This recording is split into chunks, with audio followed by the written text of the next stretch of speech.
అందరికీ నమస్కారం. BS logs and కిచెన్కి స్వాగతం.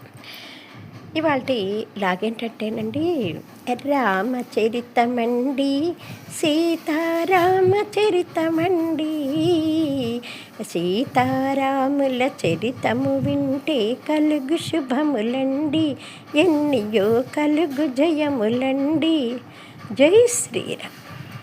సీతారాముల చరితమైనటువంటి రామాయణాన్ని ఆదరిస్తున్న మీ అందరికీ కూడా సీతారాములు సదా రక్షగా ఉంటారండి.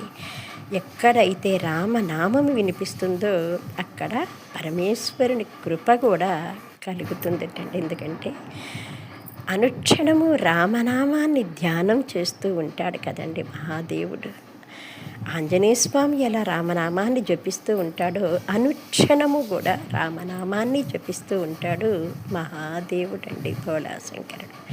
కాబట్టి రామాయణాన్ని విని హరిహరుల యొక్క అనుగ్రహాన్ని పొందుతామండి. ప్లీజ్ అండి, నచ్చితే ఒక్క లైక్, ఎలా ఉందో కామెంట్స్ పెట్టండి. మన ఛానల్ని ఇంతవరకు సబ్స్క్రైబ్ చేయని వాళ్ళు ఎవరైనా ఉంటే కాస్త సబ్స్క్రైబ్ చేసుకోండి ప్లీజ్ అండి. మనం ఇప్పుడు శ్రీమద్ రామాయణంలోని అరణ్యకాండలో ఉన్నామండి.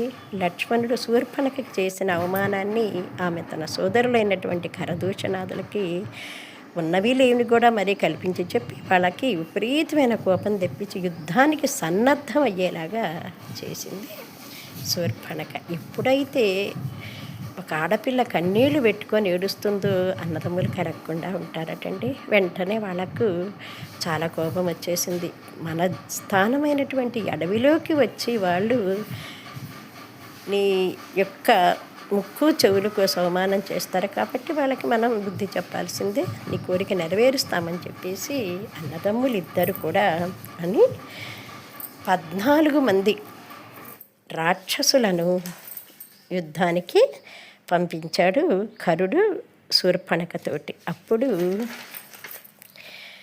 లేడి పిల్లల బెదురుతూ ఉన్న సీతమ్మను చూసి, లేడి పిల్లల బెదురుతూ ఉన్న సీతమ్మను చూసి శ్రీరాముడు పలికెను, శూర్పణఖ రాక్షసులతో వస్తున్నది కనుక సీతను తీసుకెళ్ళి గుహలోన ఉండుమామె, రక్షణ బాధ్యత నీదే సుమామె, రక్షణ బాధ్యత నీదే సుమా.